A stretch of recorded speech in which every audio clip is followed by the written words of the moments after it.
Boa noite, pessoal. Muito obrigado mais uma vez.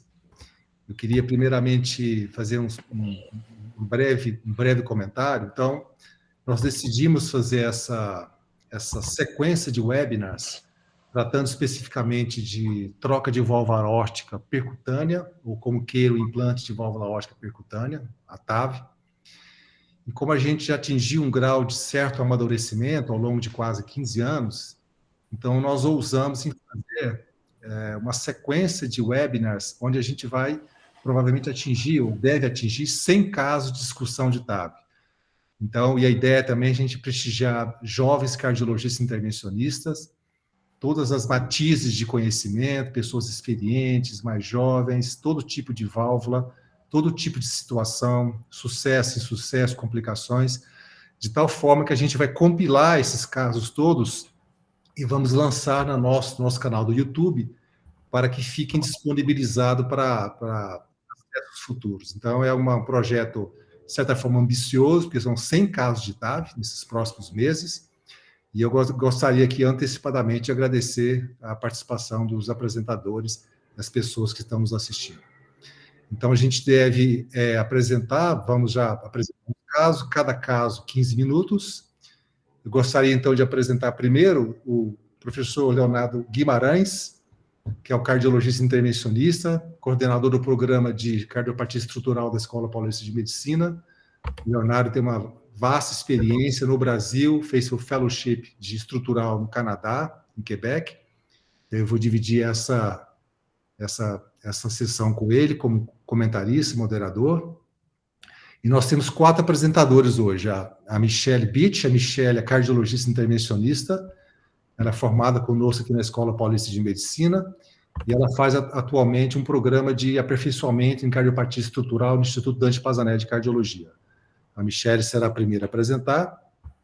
A segunda apresentação será do Dr. Lucas Montenegro. O Lucas é cardiologista intervencionista, um jovem também talentoso, trabalha no Hospital 9 de Julho, DASA, e tem sua formação no Instituto Dante Pazzané de Cardiologia.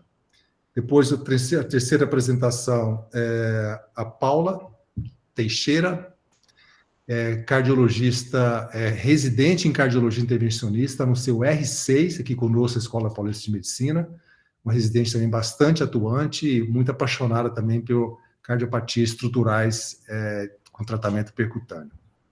E, por último, não menos importante, ou mais importante, pela sua idade e experiência, o Dr. Marcos Danilo, que ele é preceptor aqui da hemodinâmica da Escola Paulista de Medicina, e ele também é coordenador do programa de intervenção coronária percutânea complexa, CTO, aqui da Escola Paulista de Medicina. Então, sem mais delongas, a gente vai, então, passar para o primeiro caso. Doutora Michelle Beach, muito obrigado mais uma vez pelo convite, Michelle, e parabéns. Eu que agradeço, professor. Vou tentar abrir aqui a tela. Se tiver algum problema, vocês me avisem, por favor.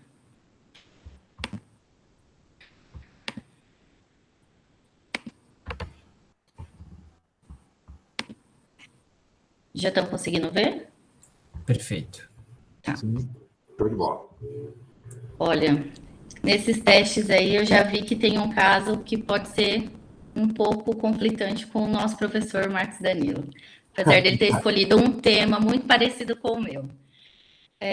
No caso que eu vou apresentar, é um paciente IGS, ele tem 75 anos, é um homem, não frágil, pesa 72 quilos, ele de antecedentes ele só é hipertenso e teve um evento isquêmico, foi um infarto sem supra em 2017. Naquela ocasião ele chegou a fazer angioplastia da DA. Seguiu o assintomático da parte coronariana. Mas desde então veio a desenvolver dispneia nos últimos meses, com piora progressiva. No risco pré-operatório foi calculado o Euroscore de 1,15 e o STS de 1,16. Dos exames laboratoriais, o que chama a atenção é a creatinina, que tem 1,2 com clearance de 59. O BNP não é elevado e nenhum outro dado chama a atenção. Assim como o raio-x. Não tinha sinais de congestão tão importante, tem calcificação na aorta sem derrame. No eletro, a gente tem um ritmo sinusal e apenas sinais de sobrecarga ventricular.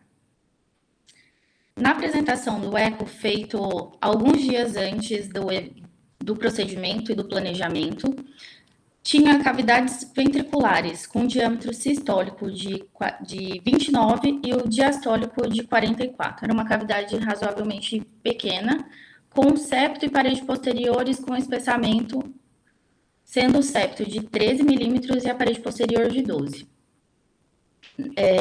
Em relação à função ventricular, era preservada, não tinha alteração segmentar, mantinha uma fração de 65%. Existia um refluxo mitral, mas era de grau mínimo, conforme a imagem. Em relação aos gradientes vistos na válvula aórtica, tinha um gradiente máximo de 101, um médio de 66, uma área valvar de 0,6 e uma restrição importante da movimentação das cúspides. Tinha uma calcificação intensa. Nessa imagem, não sei se vocês conseguem ver o mouse. Ou não? O mouse eu não estou conseguindo ver, não, Michele. Não? Ah, tá. Então, na imagem que não tem o Doppler, consegue ver que tem uma calcificação intensa. A válvula está bem espessada. Dá para ver que o septo esse que a gente viu, que é de 13 milímetros, fica bem evidente. A janela era um pouco ruim, tanto é que outro corte nem foi demonstrado. Já na análise tomográfica, vê que o anel, que é a primeira imagem, tinha diâmetros de 22 por 27, mais elíptico, com perímetro de 78 e uma área de 470. Na imagem do meio, a gente percebe que tem uma fusão da cúspide direita com a esquerda, uma calcificação bem importante no seio não coronariano, mas as distâncias... Oi? Desculpa, eu acho que não está passando o slide. Não sei se está passando para vocês. Para mim, tá. Deixa eu dar uma olhada aqui para ver se eu consigo mostrar para vocês. Eu estou no transtorácico ainda. Ainda? Quando o movimento mudar para vocês, vocês me avisem, por favor. Agora mudou. Mudou? Mudou, agora mudou. Só que não está no Já está na tomo? Mas você tá fora do modo apresentação. modo apresentação, Tá bom. Então, na tomo, essa primeira imagem, que vê que o anel é bem elíptico, tem os diâmetros divergentes aí de 22 para 27, e na imagem do meio tem a fusão da direita com a esquerda. Bastante calcificação na sua cúspide não coronariana. O score de cálcio foi feito separadamente também, avaliando que na cúspide esquerda tem uma taxa de cálcio bem elevada, mais de 1.100, e no total, quantificando entre 3.569.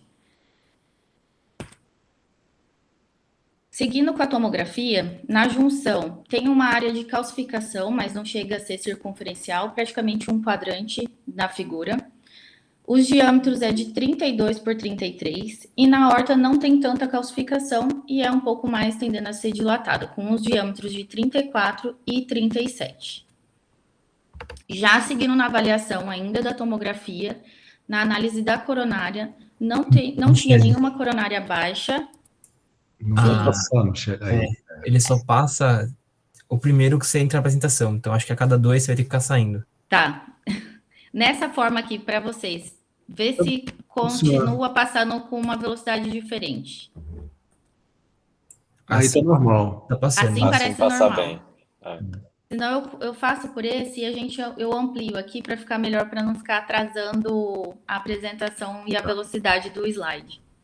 Michele, então, assim, na tomografia, não sei se você já acabou a tomografia, ainda não, né? Ainda não. Vamos em frente, tá bonita as fotos. Essa tomografia, a gente segue com esse programa que é um pouquinho diferente, então a qualidade vai estar, às vezes, diferente do que estão habituados com o Horus ou com outro programa. Nele, a gente consegue ter algumas medidas um pouquinho diferentes. Por exemplo, nesse slide, quando a gente vai fazer a quantificação de cálcio, sai um pouco diferente de certos programas. Então, a gente consegue verificar por cúspide a quantidade de cálcio, que às vezes mais para frente a gente consegue ver que isso é uma informação adicional. Na junção, tem calcificação, uma calcificação de um quadrante. Na aorta, a gente não tem tanta calcificação, só tem um diâmetro um pouco mais aumentado.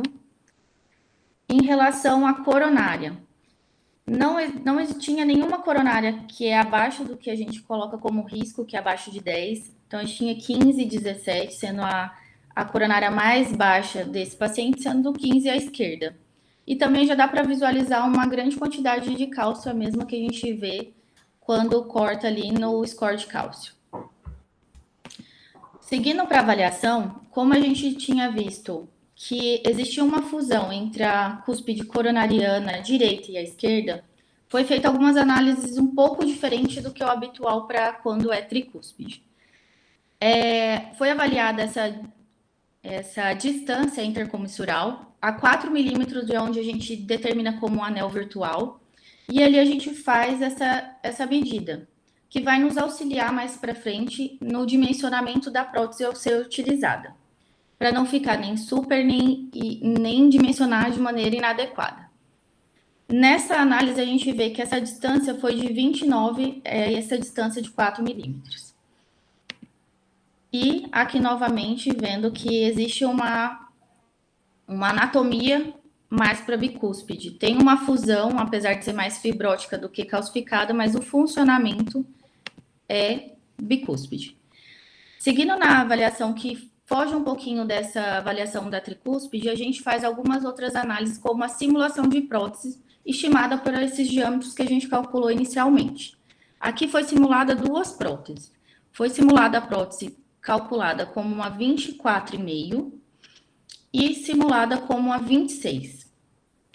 Nessas simulações, a gente vê a interação entre a possível prótese que a gente está planejando utilizar nesse paciente e a interação com a parede em todo o seu trajeto, desde o anel virtual até a 12 milímetros dessa distância.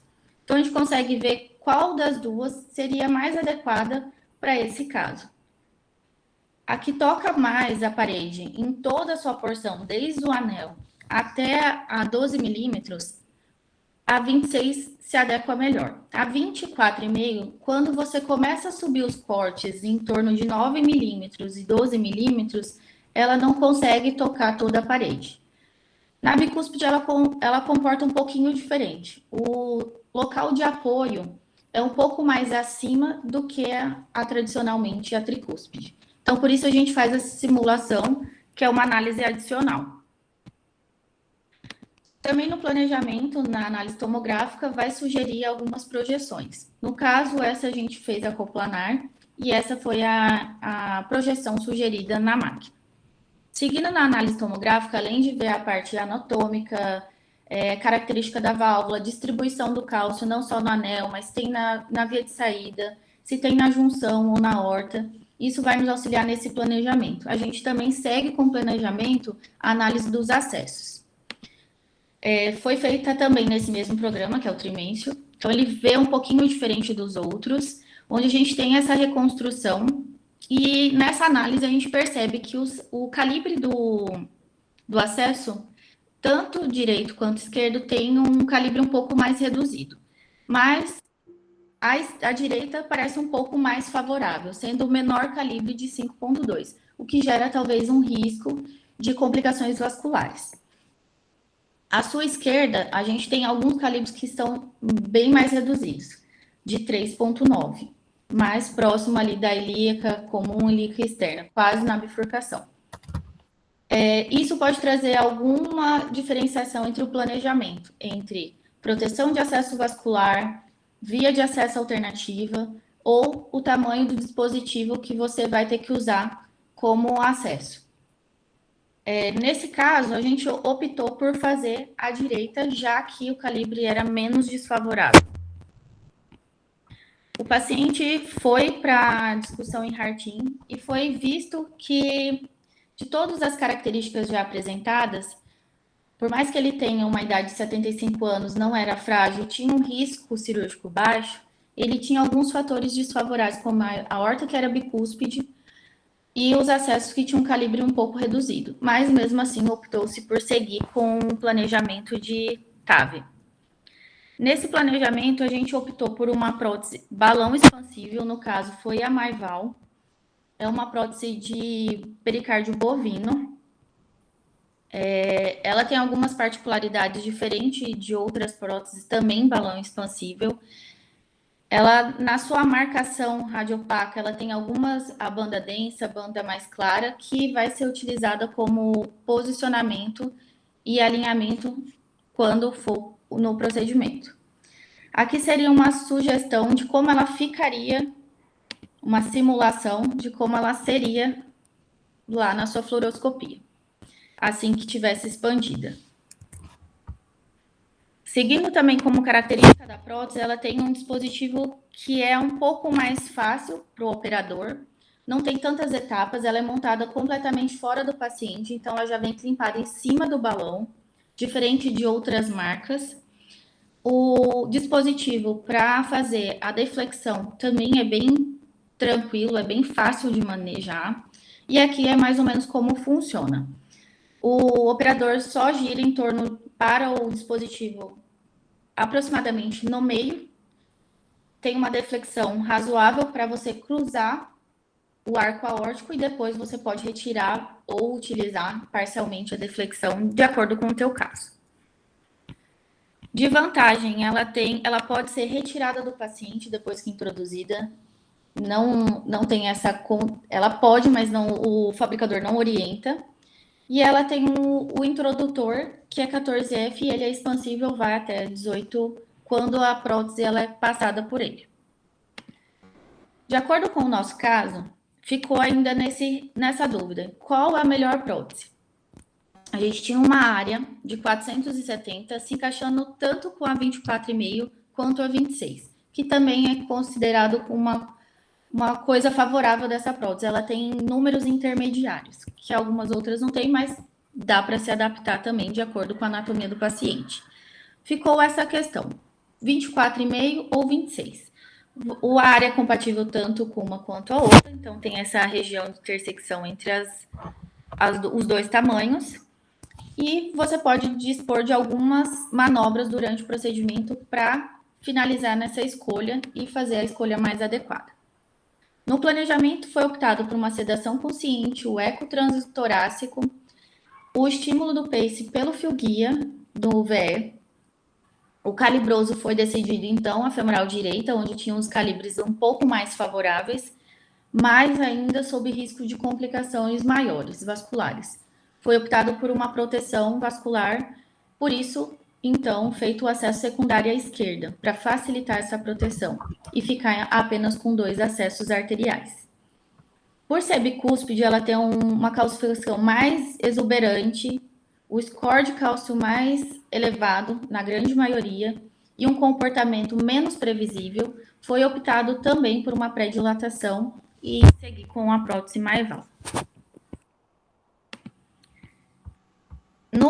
Já no planejamento e agora na execução, é um hábito fazer um cuidado bem delicado com a questão do acesso, já que isso daí faz parte e sem ele a gente não consegue nem evoluir com o procedimento.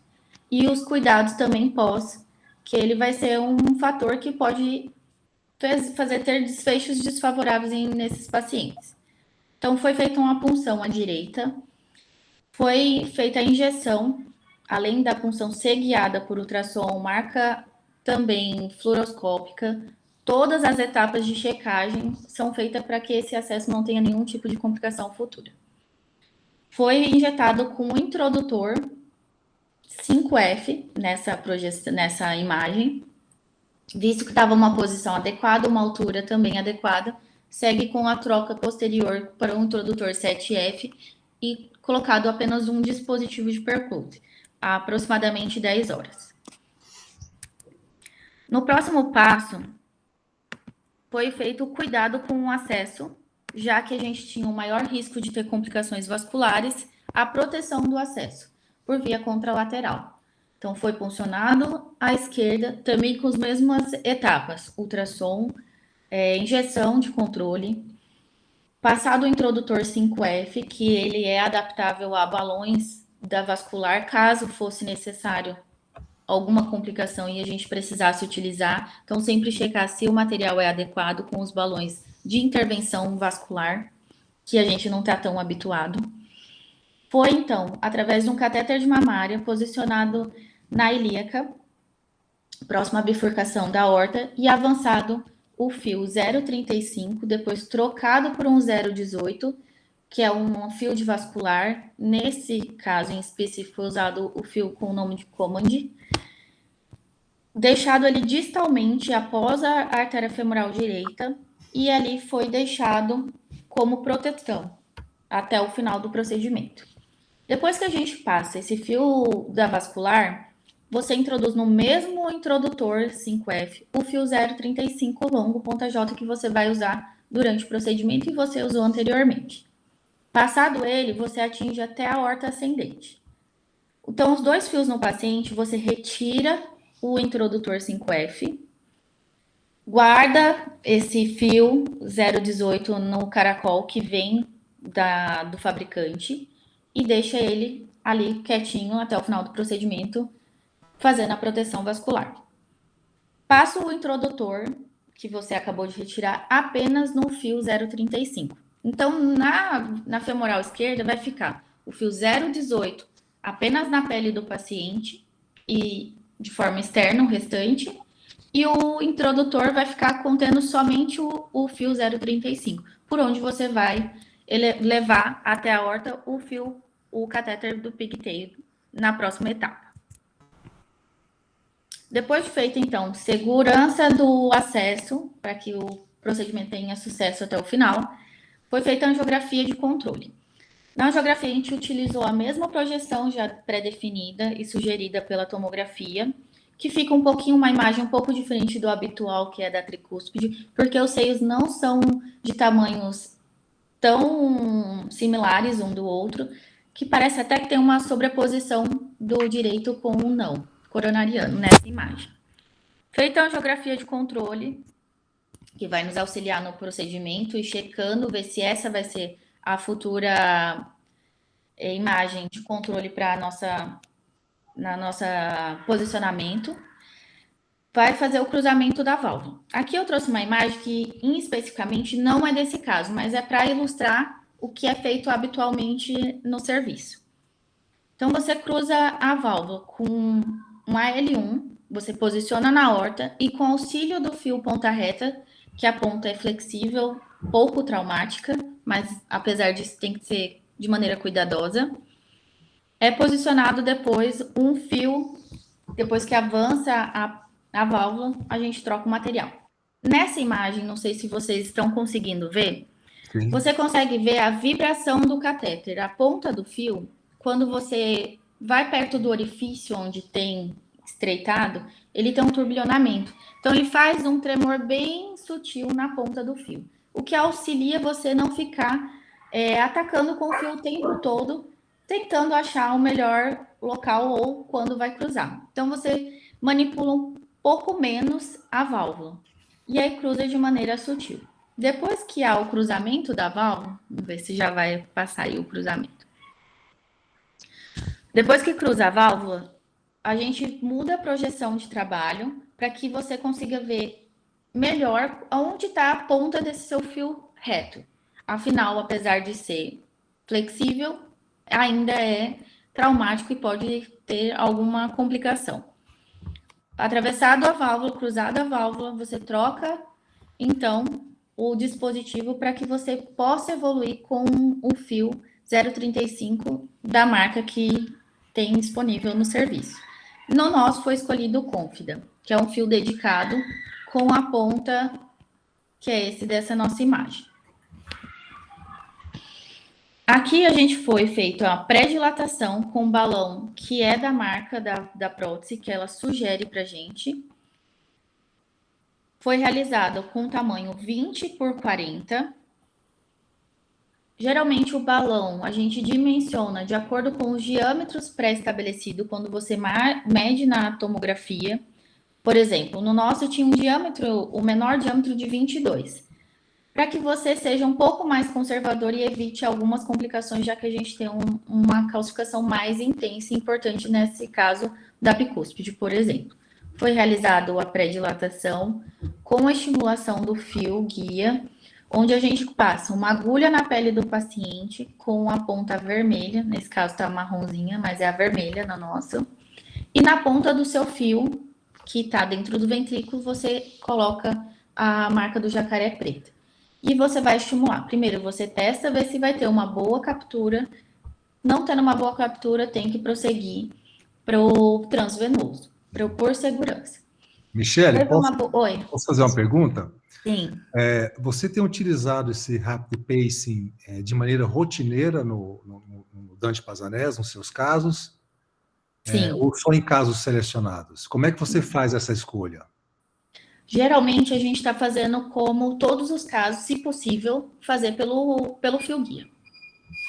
Quando feito, qual o momento que a gente não escolhe, deixa para fazer o transvenoso? Somente se o paciente tiver bloqueio de ramo direito. Inclusive, a gente fez uma pesquisa, fez um levantamento de todos os casos que vai ser apresentado, se der, né? No próximo congresso no Brasileiro, a gente enviou. Foram feitos mais de 150 casos em específico com a balão expansível, guiados pelo fio. Em algumas ocasiões que foram especificamente bloqueio de ramo direito, ou o paciente já tinha um marca-passo prévio, ou a prótese que exigia que fazia parte de uma pesquisa, mas foi a minoria, foram 2 casos apenas. De todos esses casos, a maioria teve uma boa captura, a gente analisou todas essas tomografias, todas essas imagens do procedimento, e viu que a maioria não fazia perda de captura. Perfeito. E as que tinham perda de captura não teve, foram 2 ou 3 casos que teve mobilização, teve uma sístole efetiva, a gente via pela contração, ou mobilização da prótese, e sem nenhum prejuízo, não ficou alocado em local inadequado, não teve embolização, nada disso. Então, foi bem efetivo essa rotina nossa de colocar, não passar a marca-passo transvenoso, fazer o estímulo pelo fio guia do ventrículo mesmo. Mas sempre a gente testa antes, para prosseguir com segurança, independente se o paciente não tinha bloqueio de ramo direito prévio. Perfeito. E teve um bom resultado. Essa informação é muito importante, né, Michele? Porque o Léo pode comentar também, a gente tem visto uma certa transformação ou uma adesão do operador, passando do estímulo do rapid pacing de transvenoso para o rapid pacing pela ponta do fio guia, pode ser o Safari, pode ser o Confida. O Lunderquist eu não tenho experiência, o Léo pode falar. A gente tem visto realmente que funciona bastante bem em boa parte das vezes, né? Quer comentar, Léo, sobre o estímulo do rapid pacing, na sua experiência? Quero. Eu acho que é o seguinte, quando muitas pessoas veem como você está sendo um pouco imprudente, eu já vejo o contrário, eu acho que você está tirando uma chance do paciente complicar. Quando você deixa de passar o marca-passo no ventrículo direito, você tira uma chance do paciente ter uma complicação, que é a perfuração do ventrículo direito. Acho que a chance de perda de captura durante o procedimento, eu acho mínima. Acho igual a Michele falou, se você testar antes, um pouco antes de você cruzar a válvula, lembrando que tem que ter sempre um dispositivo isolando o seu fio, para ele não perder energia durante o estímulo dele até chegar no ventrículo esquerdo. Então, ou um balão, ou um catéter, ou a própria válvula, né? Se você tem a captura, ele se torna muito seguro. Eu uso de rotina nos meus casos. Eu tenho algumas situações que eu não uso o estímulo pelo guia, que é quando eu já penso em deixar um marca-passo nesse paciente 24 horas. Ou seja, no baseline eu já falo, não, esse paciente... igual, teve uma paciente que a gente fez que já tinha não era um bloqueio de ramo direito, era uma paciente de 96 anos, com BAV de primeiro, mas tinha 270 milissegundos, mais um BRE bem largo, né, pré-procedimento. Então, essa paciente eu falei, essa daqui eu quero que ela fique 24 horas com marca-passo. Aí, nesse eu não uso estímulo. Ou bloqueio de ramo direito também. E a outra situação que eu uso estímulo pelo marca-passo tradicional, no ventrículo direito, é quando é um caso que exige uma complexidade a mais, né? Ou é um caso que você vai ter muita manipulação da válvula, tipo, você vai fazer um basílica. Aí é um caso que eu não quero ter uma preocupação na minha posição do guia, né? Que pode ser que eu tenha que implantar essa válvula de urgência e meu guia do ventrículo esquerdo ainda não está posicionado. Ou quando tem alguma coisa que eu acho que durante a manipulação do jogo de puxa-empurra da válvula, eu vou manipular o guia também. Tirando isso, a rotina do estímulo pelo guia, independente da prótese. Ótimo. Obrigado, Léo. Vamos, Michele, por favor. Isso. E outro cuidado que é rotineiro também, quando passa o fio dedicado, enquanto o eco não falar que está bem posicionado no ápice do ventrículo, ele é reposicionado várias vezes, para que garanta que ele esteja tocando o tempo todo numa região que não vai existir perda de captura ou mobilização e ter algum desconforto durante o implante, ou até mesmo no teste. Então, são várias linhas de cuidado. Primeira certificação do fio em uma posição adequada. Perfeito. O teste antes, caso no seu teste, ele não esteja adequado, a gente checa novamente os cabos, checa se na pele do paciente o jacaré está bem conectado na ponta da agulha. Se na parte distal do seu fio guia, que está no ventrículo, você pode passar o bisturi e tirar a tinta que tem, esse verde que fica no fio, para que ele tenha maior área de contato, que também pode auxiliar. E aí depois você checa novamente se o pace vai estar adequado ou não. Se estiver adequado, a gente segue, se não, a gente faz a conversão para o transvenoso. Teve apenas um caso de conversão desses 153 casos. Perfeito. O resto foi tudo adequado e seguiu o procedimento. É bem interessante. E outra coisa, pode ser feito em qualquer guia. Eu esqueci de comentar, Cacheta, você perguntou sobre o Landerquist. Landerquist captura super bem também. Também, né? Ótimo. Também, Bom super saber bem. disso. A recomendação, alguns operadores, quando usa o Safari, ele faz esse scratch do polímero que envolve o Safari, mas com Confida e Landerquist é raro ter que raspar. Tem até uma publicação recente que eles compararam até os dispositivos dos fios, quem conduzia melhor, e todos eles conduziram da mesma maneira. E com essa raspar o polímero, deu tudo certo com todas as marcas. Não teve diferença entre um fio ou outro. Nessa outra imagem, no segmento do procedimento, foi feita a injeção durante o posicionamento. Na prótese escolhida foi a 26, com um volume nominal, e seguido com o implante. Como foi adequado o pace pelo fio, a gente seguiu sem ter que converter. Na segunda imagem é a liberação da prótese durante o estímulo. Percebe que o fio ele tem a movimentação, é a parte da sombra cardíaca na fluoroscopia. Perceba que também não existe em nenhum momento uma simulação de contração efetiva, então, nesse caso, foi com sucesso essa estimulação pelo fio. Depois de realizado a liberação da prótese, foi feita a angiografia final.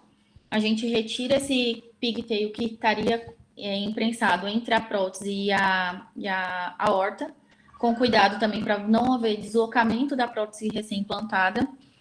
Faz a angiografia e vê que o posicionamento está conforme o fabricante, em uma posição mais alta possível que o habitual, como é utilizado na tricúspide. Já que na bicúspide, o local onde tem o maior contato com a prótese, maior fixação, é do anel até o 4 milímetro de altura em direção à aorta.